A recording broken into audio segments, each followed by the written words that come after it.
Okay, welcome. It is June 21st, 2022, 6 p.m.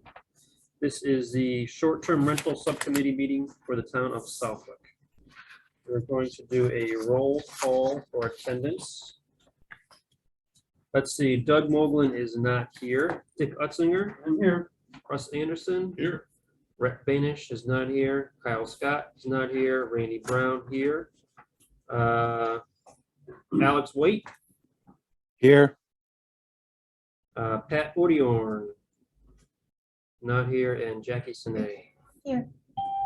All right, we do have a quorum today. I did expect Pat to show up. The only person who told me they're not going to be here was Kyle, so I'm not sure about Doug or Rhett. Maybe they'll be joining us later on. I'll keep an eye open for that. Yeah, and also just for the record, we do have two people in attendance here in the room, Mike McMahon and Brenda LeDuc. And also Peter Courier is on Zoom. Thanks everybody, right? You got everybody. Okay, first item is public comments. Anybody from the public have any comments on the board? Okay, seeing none.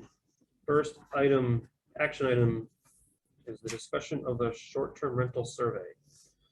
So we sent it out Yes, Mr. about Bennett. 6 weeks ago. Yeah.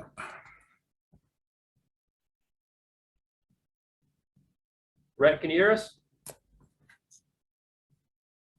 Okay. Rhett, can you hear us now? Hey, thank you. All right, just for the record, now on Zoom. So we sent the survey out about 6 weeks ago. It was available through our town website. There's 11 questions. Probably took about 5 or 10 minutes to fill out, and the survey closed on Friday, June 10th. We had 149, I think, 149 responses. In front of the board tonight, we have basically a summary of those responses. So I think today's discussion is really kind of maybe review those comments and kind of get an idea of what town residents have on their mind when they think of short-term rentals. And then maybe at the next meeting, we'll kind of take this information, we can kind of sleep on it, and then we can kind of maybe start drafting a plan or bylaw. So first question, I guess we'll go one question at a time. So everybody has these two forms. This first one that's called a short-term rental survey. It's kind of nice. It has a summary of all of the questions broken down by the number per response. And then this sheet here with the Excel spreadsheet, there were a couple questions that people had to fill in and it actually write in a response. So this includes all those that included a written response. And I think those responses kind of give some additional feedback that we don't necessarily get in some of the 11 questions that we also got. So I guess I'll just start going one at a time, and then if anybody has any kind of feedback as per question, we can talk about it. First question: which of the following best describes you? Probably not surprising. We had overwhelming majority of property owners. We did have 5 tenants, 4 business owners, and 1 other. Here. So the next item is which neighborhood or street do you live on? And this one you can't get on this survey. You got to go back and look at the actual narrative form here. Just by looking at these, I mean, a lot of the responses are from the lake roads, but I think there's also representation from across the town, which I thought was kind of nice to have. So, Yeah, I was surprised. yeah. I mean, you have areas in town where you wouldn't expect there to be any short-term rentals, but it's good to have those feedback from those folks that do live in those neighborhoods.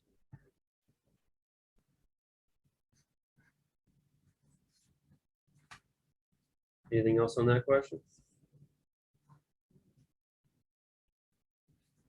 All right, next question. How many short-term rentals are you aware of in your neighborhood?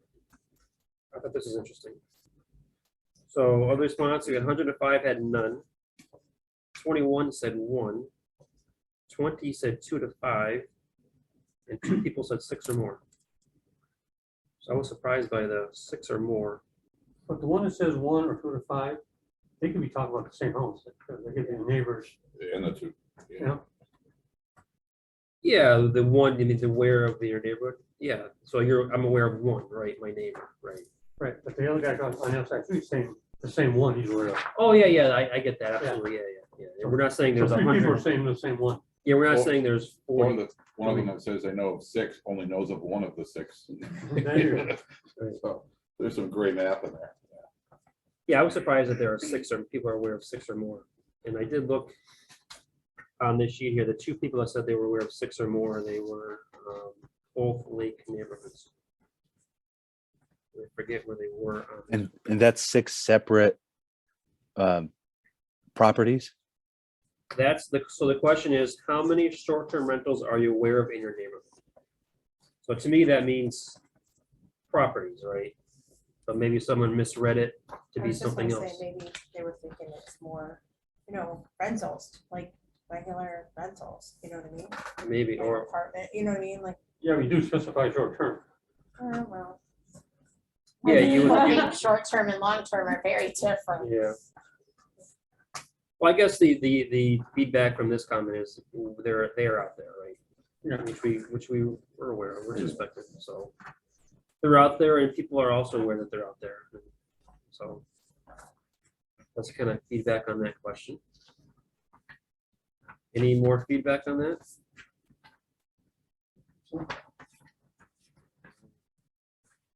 So next question, have you rented, oh, here's Pat, or consider renting your residence bedroom or a separate guest house or similar dwelling unit in the town of South Lake for less than 31 days? So just for the record, Pat Odiorn has now joined us in person.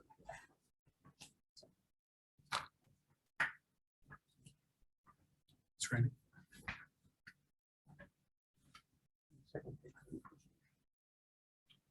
So there was a mix here, people that have rented, people that have considered renting but have not done so, and people that have no interest in it.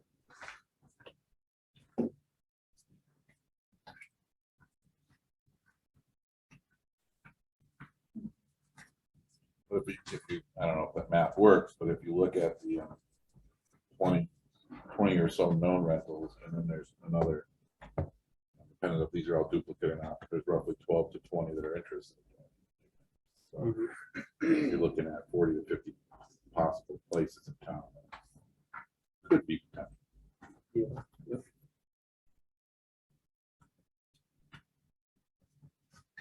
Randy, you said 149 responses. Yes.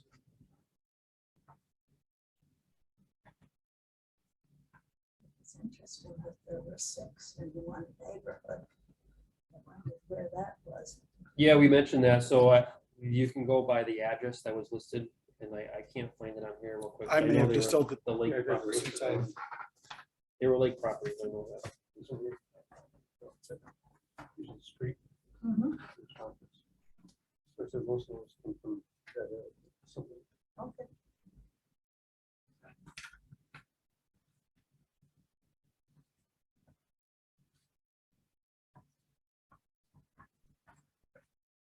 So any feedback on this one? Question, I think, question 4.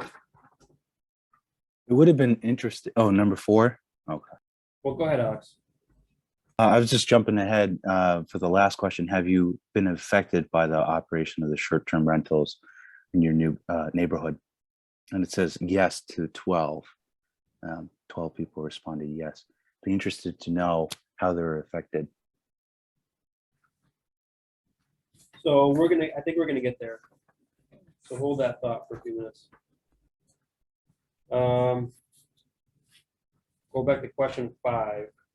How do you perceive the presence of short-term rentals in your neighborhood? So this was kind of split. 32 have a positive impact. 16 are positive and negative. 20 have a negative impact. And 16 have no impact. And the last one is I'm not aware of any impacts. So more people than not thought there was a positive impact as opposed to a negative impact. Or they have no impact. Then again, you have to go back to here to see where they lived, or, you know, are they mostly around the lakes type of thing, or, you know, that, Well, I would hope that the people who are not aware of it in the neighborhood would have clicked the last question, right, the 64. right? So the others on here are aware of a short-term rental. They're telling us what the impacts are.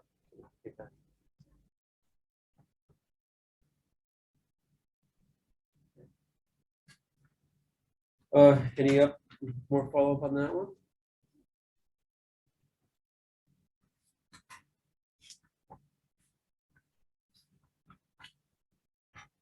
So the next question was as a follow-up to that item, question 6. So if you believe there is a positive or negative impact, please explain why. So that's where you need to go to this sheet here. And the third one, the third column, lists the responses to whether they are positive or negative. So Alex, that may go towards your question about how they've been affected, maybe in a roundabout way by whether they think it's positive or negative.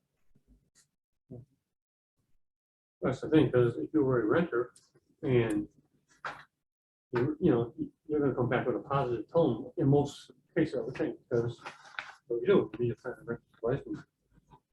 So hard to say, you know, what side of the coin you're on versus your neighbor who's having a problem with a rental. On Wakefield, on the third page. Third page was interesting. It says both positive and negative impacts. Property value impact, fire hazards, noise, parking, proximity to houses to one another. We owned another lake property out of state where the neighbor started renting and it ruined our quality of life. We sold the house. Even though he says positive and negative impacts. I think the positive is that it produces revenue. You know, obviously it's positive, but then nuisance, it sounds like they have ran into problem somewhere.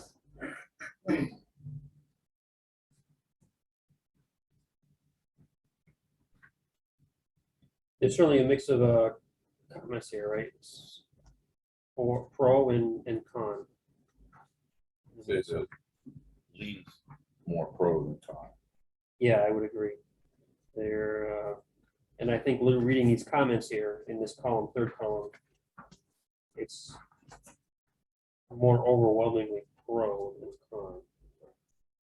Even more so than what's kind of shown in this question 5, the breakout questions.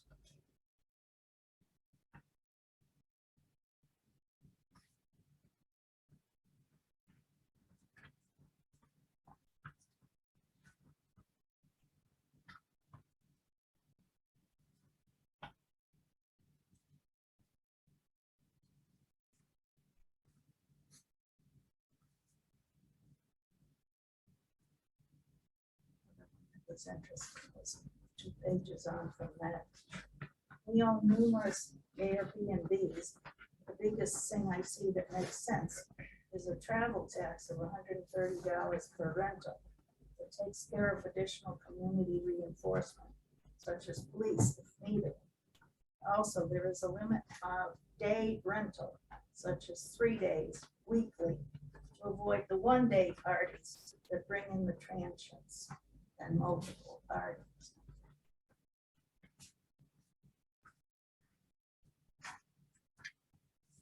One thing I should have noted on this spreadsheet is you see some that have shading on them. Yep. So on the first page, Echo Road and Berkshire are shaded. These 2 were done by the same household. So when the survey came back to us to the website, it included the IP address of the computer, and so these 2 matched. And then as you go, agree. as you look down, so on page 2, there's actually 3 of them that came from the same IP address. Oh, Lord. So, and then actually there's 2 sets on the second page. White Street, Berkshire, and Berkshire, that's the same IP. And then Foster Road, Lexington, also the same IP address. So we did ask in the survey for one per household. Oh, I guess it's possible that, you know, there are more than one adult and they both wanted to share their opinions. okay. But just keep that in mind as you're going through this. I think for the, generally speaking, they were kind of on the same page, but little, but it was weird that it was odd that they had different addresses. So maybe there's a rental and you know, they have two homes. One's their primary residence, and the other is maybe a rental, short-term.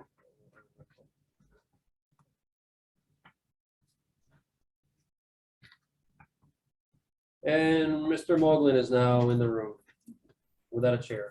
I'll be back I here. got one last one. The bosses were mostly about income, Oh, of you know, course. that it generated income.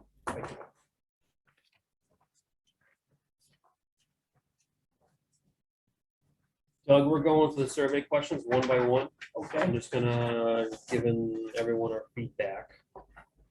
So right now, we're talking about question 6 and question 7. How do you perceive the presence of short-term rentals in your neighborhood? And then if there is a positive or negative, explain why. So this table here, the third column, is the answer to that. You know, some people wrote in a narrative why they had a positive or negative impact. We'll talk about that. 106.2, you did great.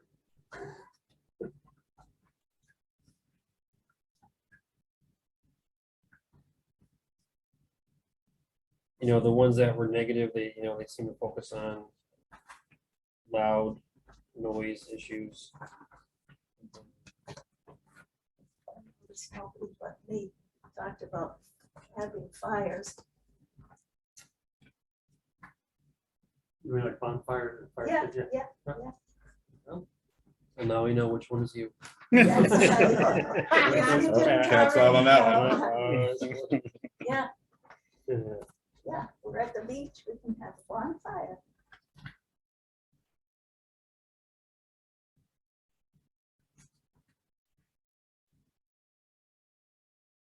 So any more feedback? I think the chief noted generally more positive impacts than negative.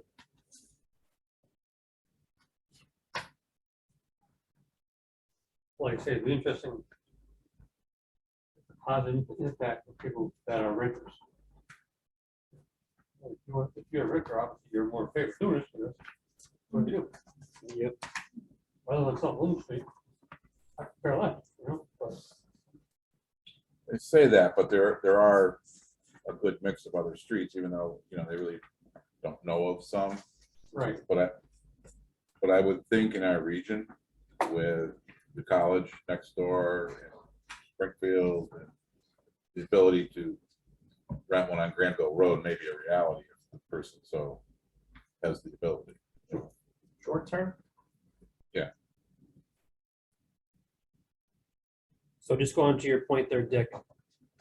Question 4 asks you if you have rented or consider renting. And only 14 people said they have rented their properties out of the 140. So that's not, so obviously those 14 are, they're in here, but despite that, there still seems to be a positive response to it. Well, if you split the positive, the ones who have positive and negative, you split the 16 in half, that comes out 8. So it's 32 versus 28, which is pretty darn close.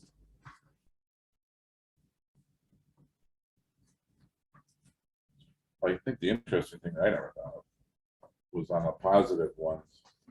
Someone with a rental is gonna visit more restaurants, is gonna grab more pizzas, gonna bring more to the economy than necessarily a weekly rental person. Which kind of fun.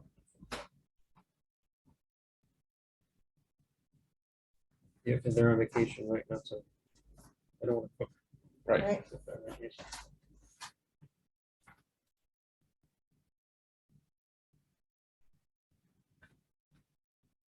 Okay, any more feedback on questions 6 and 7?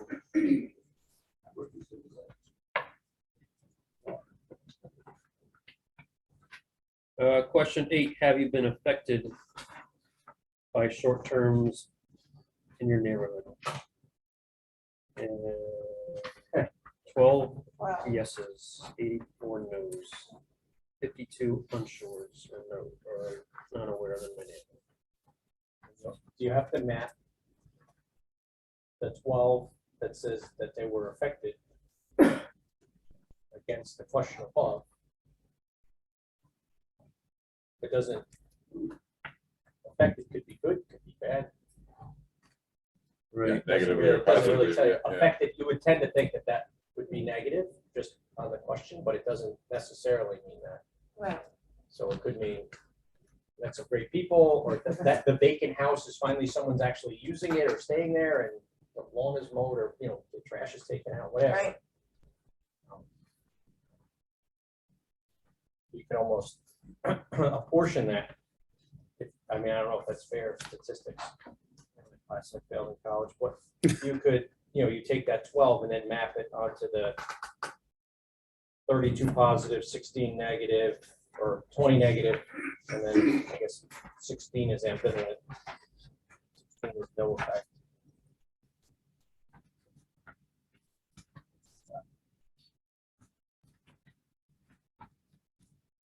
So I found a couple real quickly. So the yeses to question 8. 13%, right, of the, have you been affected 13% out of the 96, that is yes or no? Leave the 52 out of it just for a minute.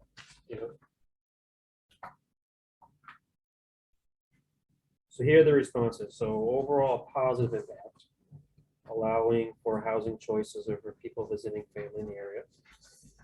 That's one favorable. The other one is a negative, with underage drinking, drugs, parties. There was a loud, no respect, or resignation. It's the wrong part of residence. Residents or yeah, yeah. They're to party and be loud. They are to be. Possibility of lack of respect for the people living here.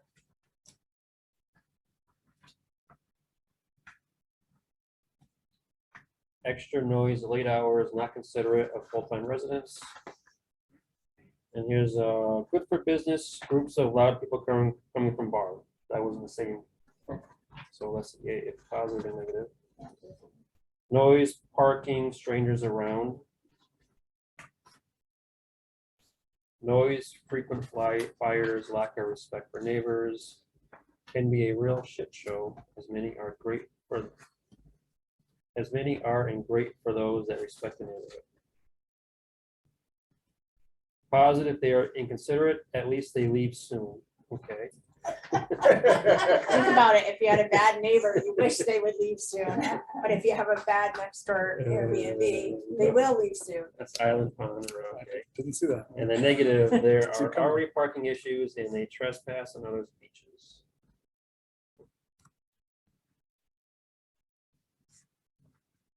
And all the yeses at the front.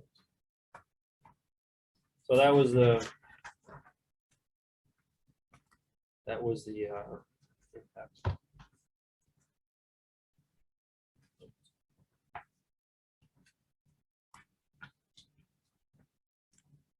Okay, so the next one, there's a lot going on in question 10.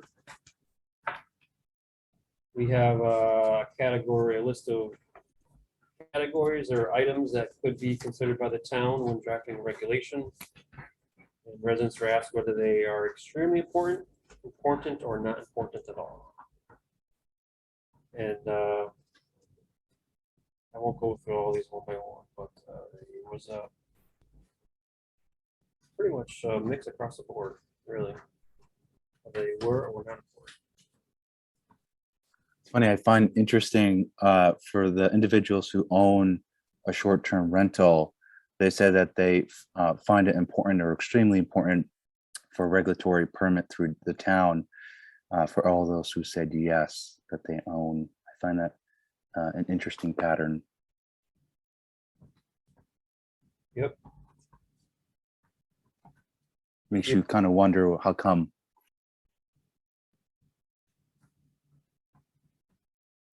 They probably need some help. Or they're responsible.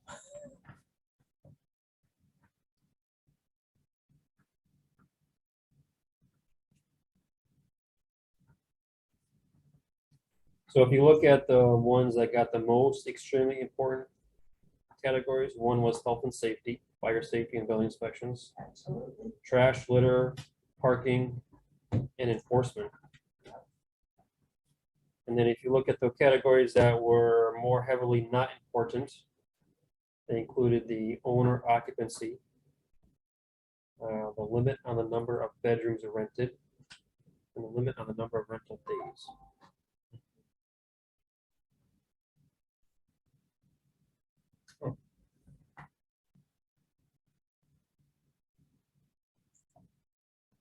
So many of those people had no experience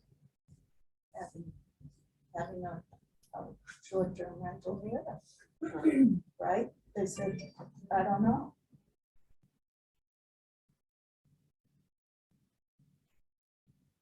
So these are things that we can think about when we're drafting the bylaw, what items we should be sure to focus on.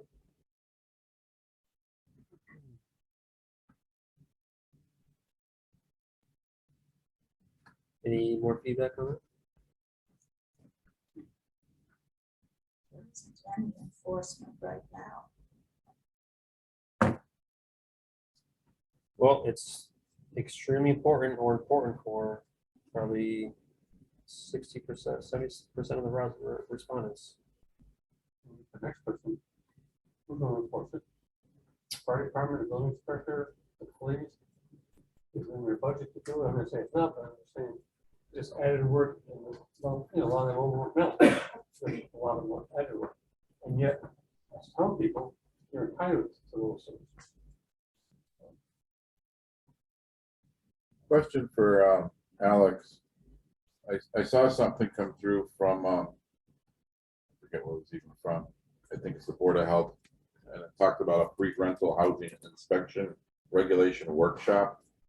And it's my understanding that in some towns, if they so choose to accept the regulation, that the Board of Health does a pre-rental housing. I don't know much about it, but Alex, are you aware of any of that? It's funny, I just was at a Western Mass Public Health Association meeting today, and I was talking to a state inspector about that very same question. And I think the biggest question right now is if we could have a tabulation of the number of towns or municipalities that have those kind of regulations for inspections for the rental properties. I mean, I think that, you know, I really don't know the towns that do have that kind of regulation and conduct it. I am aware that some towns, I think Greenfield has, and I think that they have something on that line, and that they call the Board of Health to say whether or not they're interested in having a pre-operational inspection for the renters or housing inspection as well. But that's a really good question. I can follow up with that too. Yeah. Ironically, I was out visiting my son in Chelsea, and he has a new rental, regular residence. And he says, yeah, I have to have an inspection. I go, who's coming? The fire department? Because he helped me put up the smoke detectors. No, it's not the fire department. And he goes, it's some other group. And I'm like, well, who the heck's doing your inspection? And then I read this, so I assume is Chelsea probably has a pre-inspection ordinance that. I guess it's tangential. I have a rental in New Jersey, and the fire department, the fire inspector. Once a year or for each rental? Once. I don't know if I've been rented. Same person. I don't know the answer, so they did it once, but they checked the smoke detectors, they checked fire extinguisher, and then they walked around the house looking for other obvious I don't think it was code stuff, but more fire. Life hazard safety type stuff. Life safety was most of it, and it was required. It was almost like a building card type of thing. That's that what they this did. was, You yeah. couldn't- I don't know how much trouble you get into or whatever, because I did the right thing, but. And I don't know how you catch it or police it. Yeah, I mean, I've asked around some of the other departments and some of them do a 1 year for these, every, whatever the date is, they do a safety inspection. I don't know how that helps you when the renter, before you took down the smoke detector. I was just gonna say the same thing. Sure. What if someone But I else don't does something think at the that reality, time? that every time you're gonna rent it, they have an inspection either.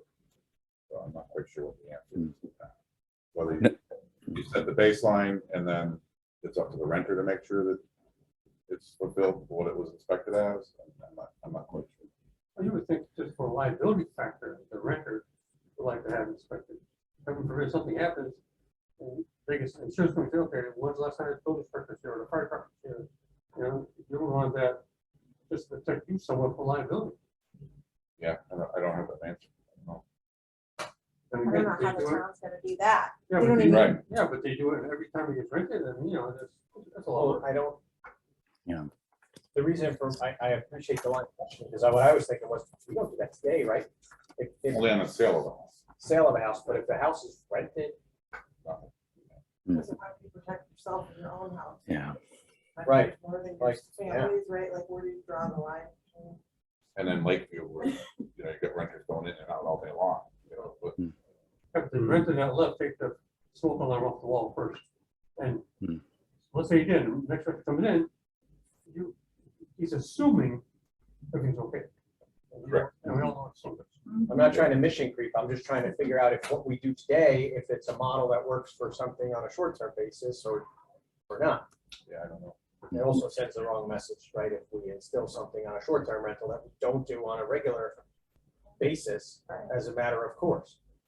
Do we do it on a transfer of title on a home, when a home is sold? We do that today, right? You need it for the transfer. Right.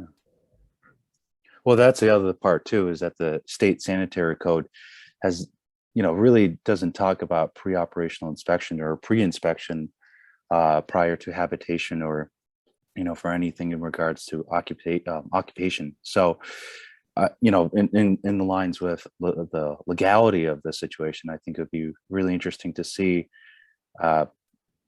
what happens from there as well. I mean, if a town were to inspect and say, oh, gee, you got lead and now you got to, do a de-lead processing or whatnot. And, that's kind of expensive. So that's just something to think about too. Jackie and I have seen that safety film of all the possible difficulties that John recommended to us. I think that everybody should see that. There's an extreme amount of liability with, Was that one of the links that was shared with you? yeah. It's an awesome film and it shows you things that you would never think might be a problem. Like people putting a space heater in drapes. I mean, well, the guy comes from the rental and assumes that everything's okay, even though in your own house, you'd never think of doing that. They just think, well, it's all right. And liability with swimming pools, and the lake has boats and things that people might not know how to use. Things like that, But back up for just 1 minute, like devil's advocate. Go to the Cape, everything's a rental. Right? We've all done it. I rented a house on the Cape for a week. Just came back from the report with that. Okay, Yeah, I right? love the report. So, and we've all stayed in a hotel, and so this is something of that nature, right? It's like those two match together, I think, right? So that's what I think. That's the frame of mind we have to look at this as to how you want to. If you want to allow it, if you do, then do you want to regulate it? And I think the rest of it has to come from that. So rather than work it from the bottom up and say, well, how do we inspect it? How do we police it? How do we control it? Okay, because that all has to come after you decide as a group back to the planning board. Then we could. This is no, well, I think this would be a zoning regulation, because it's a, right now, it's prohibited under, according to the building inspector, it's prohibited under zoning today, under our current chapter 185, right? So you're gonna have to look at that and say, okay, if we're saying we're not gonna allow it, then you just send a letter that's back to the planning board, said the subcommittee recommends that we continue the prohibition on short-term rental. Then it becomes an issue back to Board of Health, fire, police. How do you, well, not really fire, because they don't really police, but how do you police it?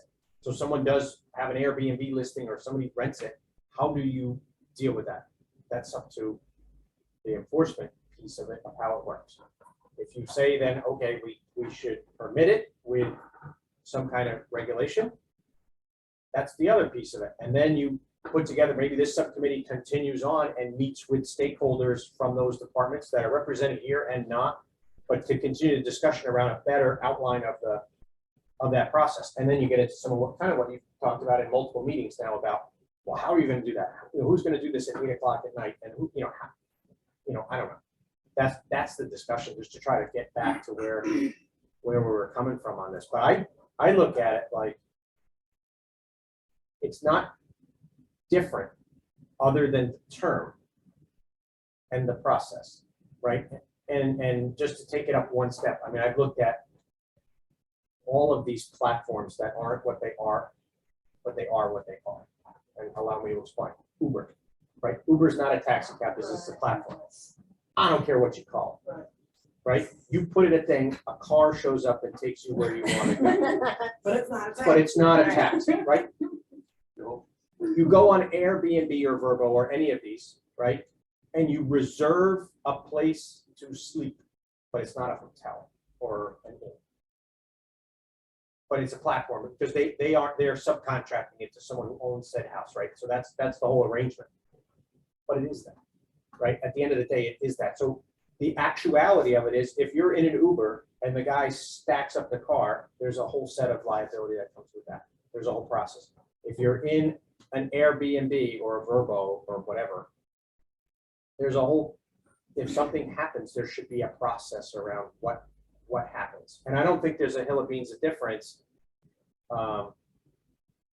in the practicality of it. But you can have this argument, and they've had great lawyers, Uber and whatever, to argue it, that they're not taxi cabs and not subject to medallions and airport fees and all this other stuff. That's great. But the actuality is, go on the app, you click it, a car shows up. You go on the app, you click on it, and you have a place to put your head. Other than there not being a front desk person at an Airbnb, it is for all intents and purposes, which is no different than a Cape rental. Cape rentals now, you used to go to the office to get the keys. You don't have to do that anymore. It's all electronic, right? And you don't have to do anything. So what's the difference? So I want to just kind of boil this down to that particular question. This is all great data, and I read it a few times. I don't know what it's telling me to say, oh, we definitely don't want it, or it seems almost all over the map. Can I interject? And I appreciate it. You guys don't know who I am, but Jackie, we have mutual friends. I'm probably the only person in this room who has true firsthand experience of Airbnbs. I've been doing it for 16 years in 3 different towns. I have one in Vermont, I have one up in New Hampshire. And I have one, yeah, I do. And I'm gonna tell you what, never had a damn problem with anybody. I interviewed all my neighbors on the island. You guys can call them. In fact, one of my neighbors is sending her family over in a couple of weeks. So I've been doing this. I take great pride in my properties, okay? I'm a single mom. I don't want any trouble from anybody, okay? It helps me tremendously to maintain my properties financially. I love my neighbors. I don't want to piss my neighbors off. Absolutely not. I'm a responsible host, and I've never had anybody give me a hard time. Airbnb is great because it's the honor system. You get to read people's reviews before they stay. You can, and I don't rent to people without reviews. Oh, this guy was perfect, his family was sweet. So you trust who's coming into your property. I don't want anyone damaging my space. I just don't want any issues, and I've never had any. I did my research. There are almost 10,000 residents in the town of Southwick, and there are only 6 Airbnb properties. That is less than 0.5% people renting in this town. That is nothing, for God's sake, and most of them are around the lake. People come into town for weddings, they come in for graduations, golfing, visiting nurses, traveling nurses that are coming in for a month to work at Bay State. I think there is a huge misconception about the party. I had more problem with my real neighbors than I've had with renters. No, I'm not kidding. You must know the MTV house. Do you remember that on the island? I'm sure. Jesus Christ. This lady had these nutty kids in there for 2 years, revolving door parties, throwing beer bottles in the lake. And these were guys that she couldn't get out. That's the problem. Once these tenants are in, you can't get them out. I'm a real estate agent. Good luck with that. The beauty of the Airbnb is you have respectable people and they're in and they're out. So if there is a bad egg, they're not sticking around, right? And they do like to come and support the businesses and go to the restaurants. I mean, kind of to your point where I just stayed out on Plum Island, it's cottage, Yeah. just like the lake. My girlfriend has a rental Airbnb. It's $1 million homes next to the next home. They wouldn't take misbehaving. No. So- I'm not saying it hasn't happened. I know your situation, by the way, and I'm sorry that you went through that. I And actually, I'm still going through it. is it Ann, who's your neighbor? I think I know who your neighbor is, and I talked to her since I sold her the house, and I was told, and again, I'm not a lawyer and I'm not here to argue, but she said it was her own daughter that had a party one night, and whether that's true or not, but that's what I was told. But you get back to the same problem, you have very, very responsible people. Very irresponsible. Yeah, I mean, and they could that's be, what it is. they could be homeowners or Or renters. they could be your regular neighbor. Or then again. They can be your so thorn let- in your Let's side. just say, okay, we're not gonna have any of these in town. Still gonna have them. Under the table, like we have them now. They're not legal, we have them. And you're still gonna have asshole neighbors that are gonna give you a hard time, and you may never get rid of your own neighbor, honestly, right? Right. So what are you gonna do about the problem if you have a loud neighbor, a bad neighbor that lives next door to you permanently, and they're littering? What are you gonna do about that? It's all right, man, she's on the way. No, seriously, I mean. What recourse do we See it have, all the right, time. as regular residents, right? Right. Right, yeah, you get the phone calls. Stand You up. got your, Does he have a Alex raising stand his up? hand? oh, Alex, go ahead. So I have a quick question. So what would the purpose of the regulations be for short-term rentals? Are there any problems right now in the town of Southwick that would result in some action, like a potential proposal to regulate short-term rentals? And would that open the town up to litigation or whatnot if we do permit? And what kind of impact would that have on the capacity for the departments as well? Well. Go ahead. Yeah. Doug. I'm the chairman. Oh, I'm sorry. You're not chair. Mr. Chairman, I don't need the money. I've had it, Dad. I mean, Only get that's a better. multi-part question. I think the genesis of this was there was state regulation that came out that kind of allowed for regulation. And there was also some citizen complaints that came in. One of them sitting right next to me. She's very, very nice. And I've known her for years. And so I brought it to the planning board to have a discussion, and then they agreed to form this up. So there's a couple of impetus for having this. I apologize, Mr. Chairman. But that's how we got to where we decided to at least form a subcommittee to discuss it. And I'm glad that we've had some great people come in through the course of our meetings to talk about this. The first meeting or second meeting, there was a young lady who was in the military. And she leverages Airbnb as a platform to stay while she's on assignment at, well, in different places all over the country, right? Because she Right. really doesn't have a permanent place to live right now because of her assignment. And it was good feedback. Your feedback is great.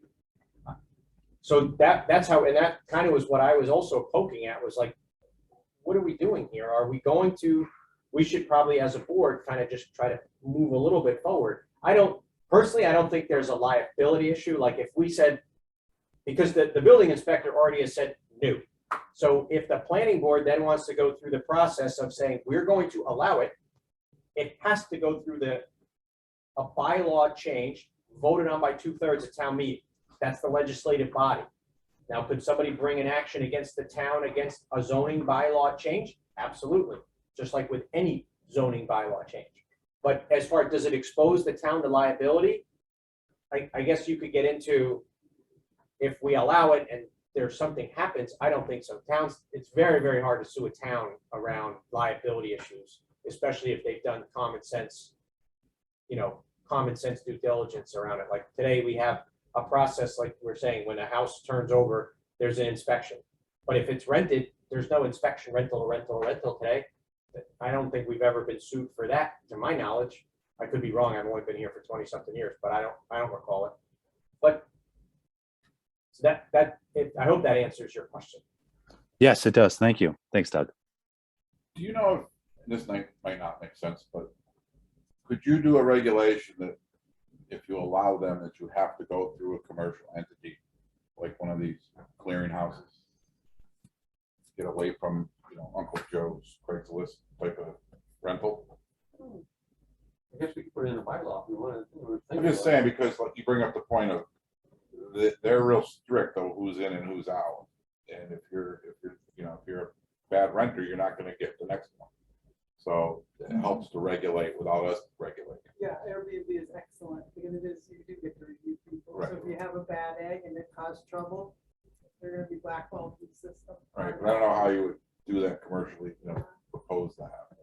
I think if you're going to do it, it has to be in the bylaw, with everything done, you have to word it. Do we need inspection? Do we need this? Do we need that? And it has to go through. Yes, can't just be your cousin's brother who wants to rent it. Exactly.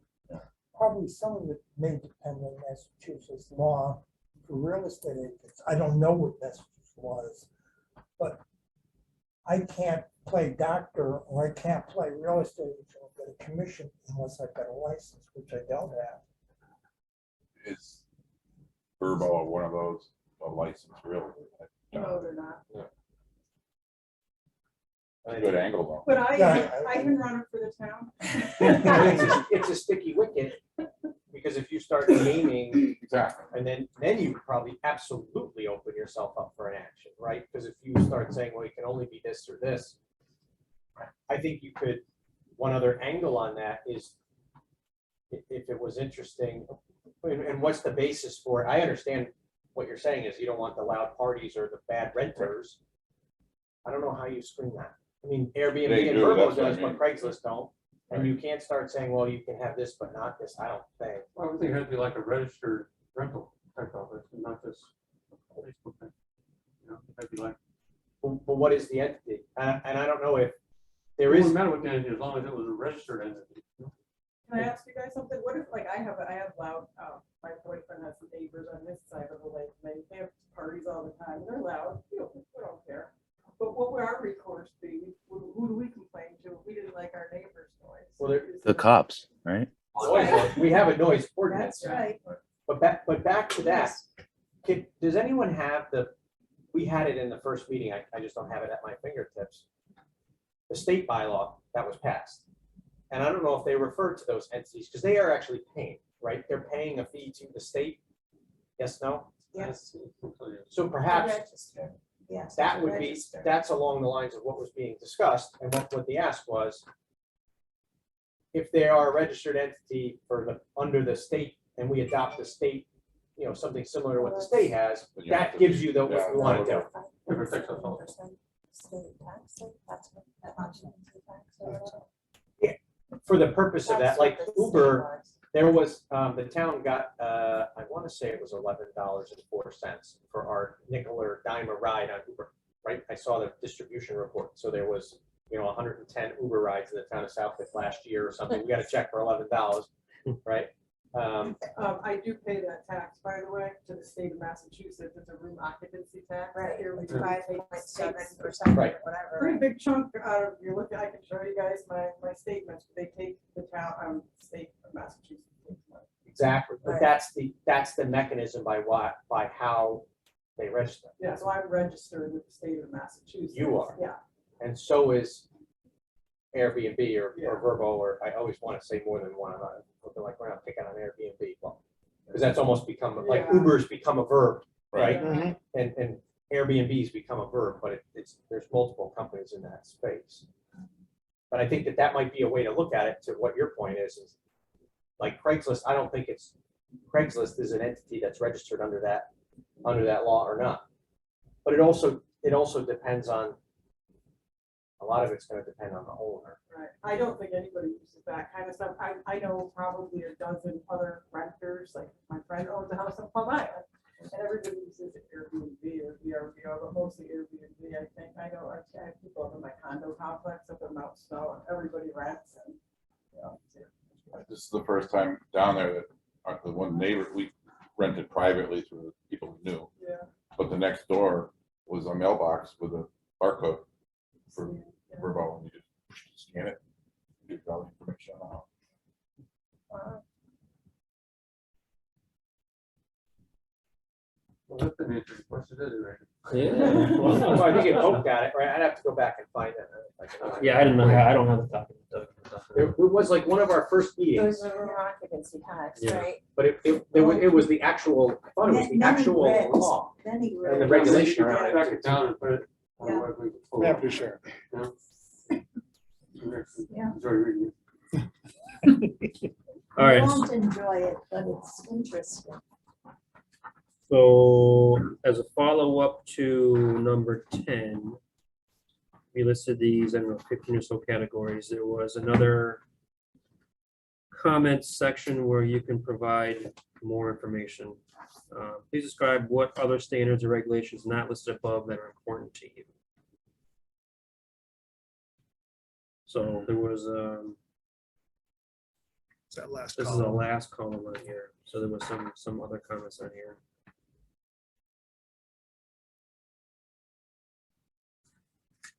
One has a notification of neighbors. It's on the first page.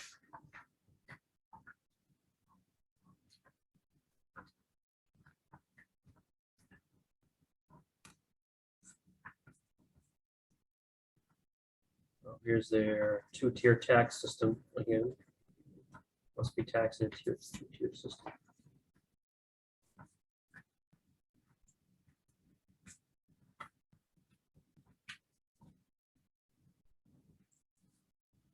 Noise restrictions, pet restrictions. Noise. And the highlighted ones, Mr. Chairman, are the ones that you assume are from the same entity, Yes, based on the IP address. based on the IP, yes, exactly, yes. Exactly right. Not your first meeting, huh? Not even this week. Not even this week. Have we reached the million?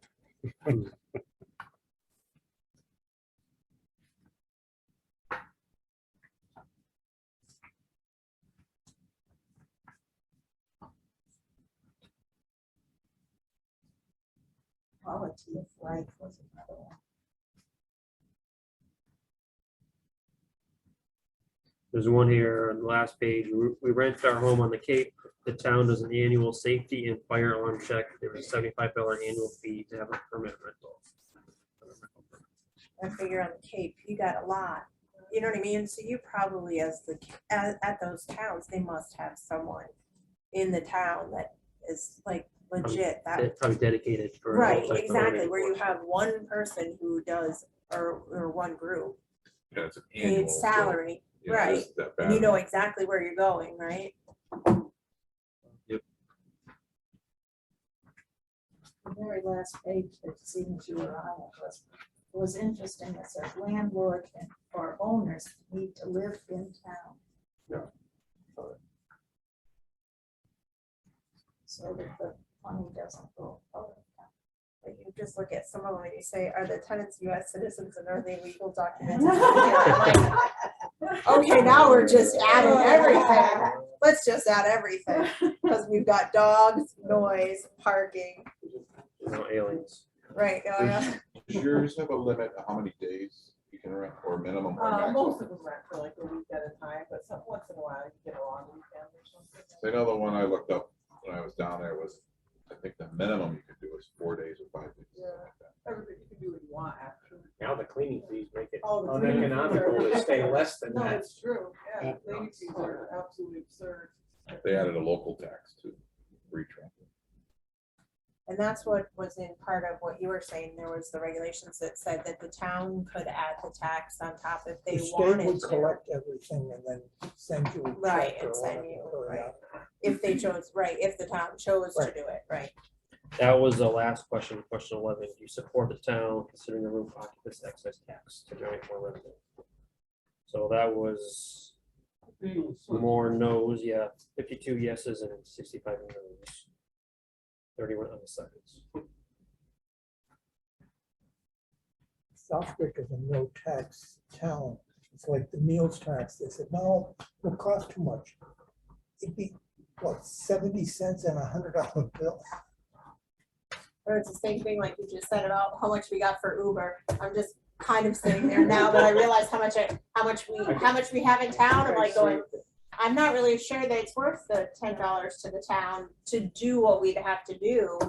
Rewrite, this is an old one, so I didn't say the other one, but this is from September 29th.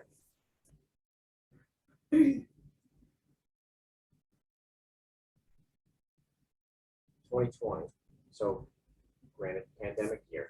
Southwick, 542 rides, we got $54.20. I was just A gonna quarter of say, one. right, right. And I know we got the one for recent, because I just sent it to Carl, I don't know why I get it, but And what's hysterical is I would never, like I have Uber when I've gone on vacation, I do it all the time. but I would never think about doing it here. It's probably just because I have my own car, but you know, it's just still, I just like, no, I just don't see. Or you just take that town bus that goes by every. Right, 15 yeah, I minutes. guess, you're right, get on the bus.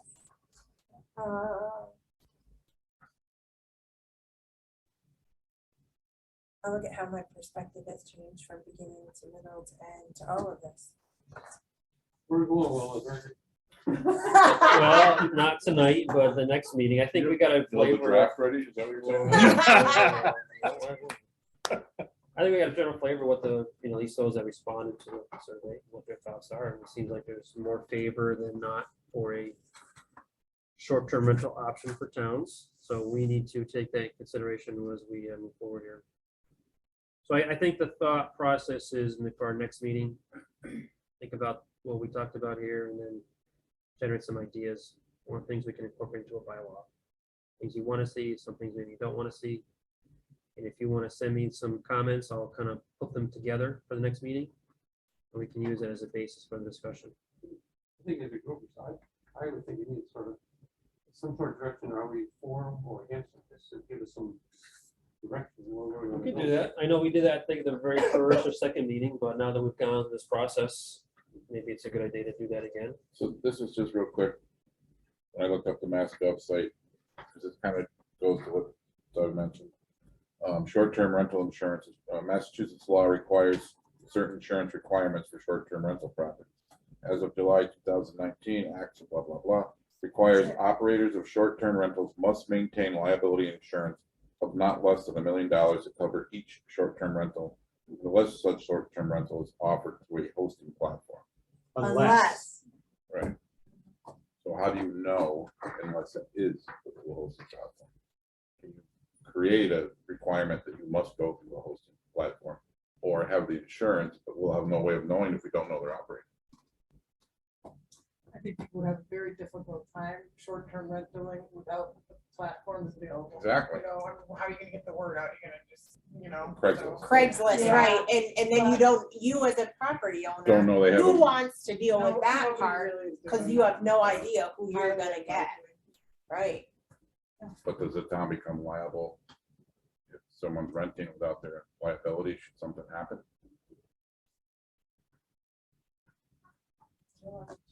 I don't. Well, you I put don't. those back on. Alex is shaking his head no. I tend to agree with him. I don't want to be I arrogant. don't know how you regulate it. I just think there's so little ability in law to bring suit against the town of Southwick for something that happens on private property, Right, especially if it was contrary to law. That, like Right. today I would have no issue if there was a problem at Airbnb and someone brought a lawsuit. Like, the zoning enforcement officer has a letter that says it's illegal. Now, if we had one and there was a issue for liability insurance, it's not up to the town to. I'm not so worried about the liability, it's just that it's legit. You know, how do you separate the legit ones from the non-legit? And the problems you're having might be on more of a non-legit one than something that's through an agency. Through a Besides private. the liability, what if they have a fire, and somebody, some kid, drowns in the back pool, forget the liability factor, there's a personal factor. True. Well, liability rules not to be any good, somebody drowns in the back of the pool. But again, back up. That's the That's same gonna be a thing as if whole you were to rent something on the Cape or rent, Right. kid drowns in the hotel pool. Right. Right. What's the difference? I mean, I'm not trivializing somebody drowning, that's Yeah. horrible and it's Yeah. unspeakable, but I'm trying to keep it in the frame of reference of from a short-term rental. Does the town of Southwick need a regulation around short-term rental in line with what the state has or what the state guideline or framework is in order to give some teeth to enforcement? Should we need it? Right, like right now, I don't know what we can do. We have tools at our disposal, but we could send a letter to Miss Sodio's neighbor. We've done that. We find them, I think. I don't know what else to do, right, in that case. And these things go on. And you have a responsible property owner. I mean, I think I told you guys, I rented an Airbnb in another town. That was a great experience. For I me. just came back from Ireland and rented a couple of those. I didn't go that far. I went to Atlanta. But I Right? Chicken I was just in grand, but you know, it was great Were compared you to. loud and unruly? And did you have a Absolutely not. I even campfire? took the trash out. No, we didn't burn Did it. you bring a dog? It cost me $75 for a stupid cat, let me tell you. I was just joking. $75 extra for the How much cat. for a smart cat? I couldn't tell you, because this one wasn't it. I don't think they exist. Yeah. Renee, you were talking about the ADA also, the handicap thing. Yeah, so actually John talked to some folks at AAB offices today and maybe other agency, so I think John is best suited to give us that summary. Sure. The first discovery was that my contact there had since moved on, but I did speak with the director, Mr. William, I think it was Dreisen was his last name, over at the office, just to understand. I mean, I think this topic came up as part of the idea of what might the town's responsibilities entail for enforcing compliance with regulations. So William described to me the nature of a use of a piece of property. That would be the determining factor on how there may be requirements for accessibility purposes. If it were to be, say, for example, your house, that you wanted to leave town for a couple weeks out of the year, you felt so inclined to rent out your house while you're gone to generate some extra cash, that primary use would still be as a single family home. And so that wouldn't necessarily trip those accessibility requirements. When the balance shifts and either the full-time operation of a facility is as a short-term rental, or if it's an investment property, it's not occupied by the owner for the majority of a given period of time, then they would see that as transient lodging. And that is where you begin, I'm going to call it, this cascading effects of accessibility. I'm sure some in the room are familiar, others maybe not as much. If you spend a certain percentage of a building's value on improvements or renovations, 30%, I think it's 30%, right? All of a sudden, everything needs to be accessible. If you spend $100,000, I think there's another one on a given improvement, regardless of the percentage, then you have to have an accessible entrance there as well. And it goes even further to look at, okay, well, what about if the use is established at the beginning? If that's the way a property is constructed, and it's intended to be investment property, or if there's a change from a single family home over to this transient lodging, that being open to the public requires, if you will, the beginning of accessibility, which starts with the accessible entrance. So I guess in summary, there are factors that do apply depending on the nature. I think as the conventional, we'll call it investment property that perhaps we are most familiar with in this discussion right here would likely require some degree of accessibility. Yeah. And that would be through the building inspector for his enforcement matters. John, you say just that building entrance has to be accessible or the building itself? There are a number of Bathrooms, tiers of accessibility. And the very first, well, I suppose barrier in a way, both that one might encounter, as well as it appears to be the lowest threshold. I'm using that term in the building as well. But nonetheless, that appears to be the first opportunity for accessibility that must be established as you begin to require The these. more you spend, the more you gotta do. That's a good way of looking at it, right? But certainly these requirements apply to not only elevation changes for entrances, but the width of doorways, door handles, Bathrooms. bathrooms, kitchen counters. If you were just to envision something from scratch, every facet of an occupied space has some degree of accessibility. We'll call it answer that has to be given. Thank you. No problem. Okay, any more discussion on the survey or the ADA accessibility info? Light reading. Okay, so we're gonna move on. The next item on the agenda. Any other new business to bring before the board today? Any members, new business?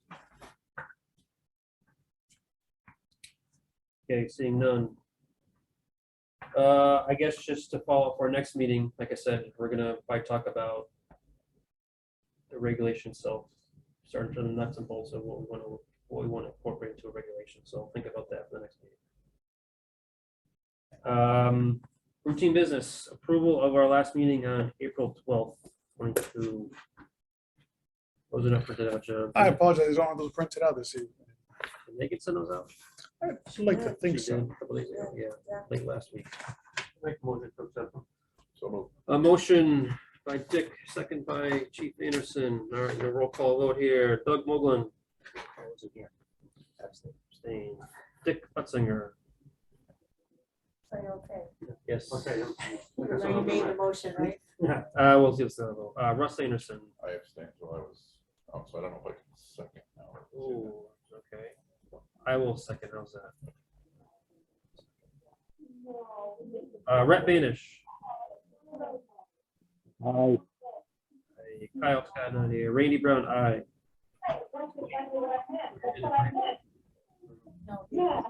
No, Pat Odiorn here, agreed. and Yes. Jackie Sine. I was here. So that's only 4 yeas. Wait. John Goddard. John was. I'm afraid I don't count. No, I'm sorry. I did not count myself. We have 5. Thank goodness. I was gonna Dick, say, I thought you said. you had Rhett, a quorum when we got Randy. here. Pat and Jackie. All right. So minutes have been accepted.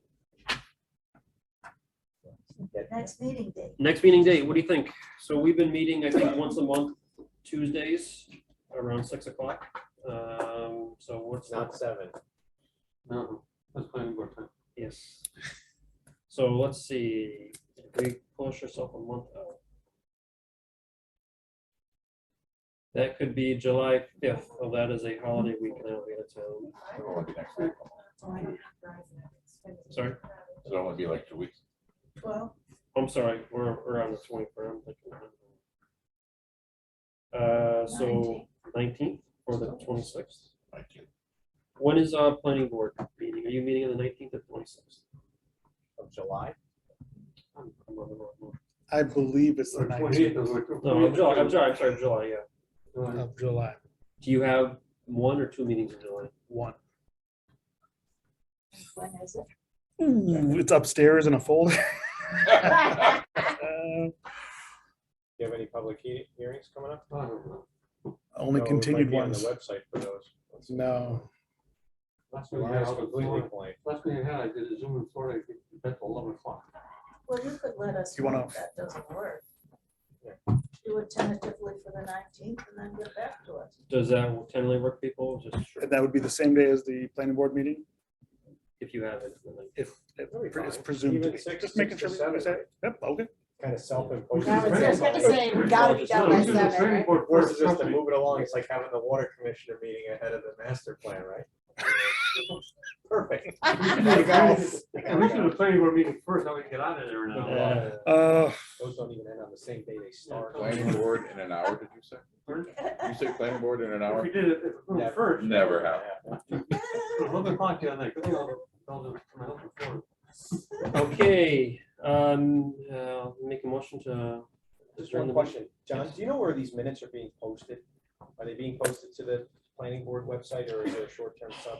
I believe they are under the planning board website for minutes. I've taken a couple, I was gonna look at real quick, just because I had a few complaints, not on this particular board or I something. mean, for organization or, No, just that some boards and availability. commissions are not as diligent as you guys are with your minutes. Oh, they're on there. You guys are good. March 8th, they're up there. So you guys are up to date. John, I read all the planning board minutes, but I read all, read all. You guys are on. Yeah, rainy day. you want me to print them No, there's upstairs? some other boards got that it. are not I as got it. diligent. Wanna kill some more trees? Move to adjourn. Second. All in favor? Aye. Aye. Any opposed? All right, thank you.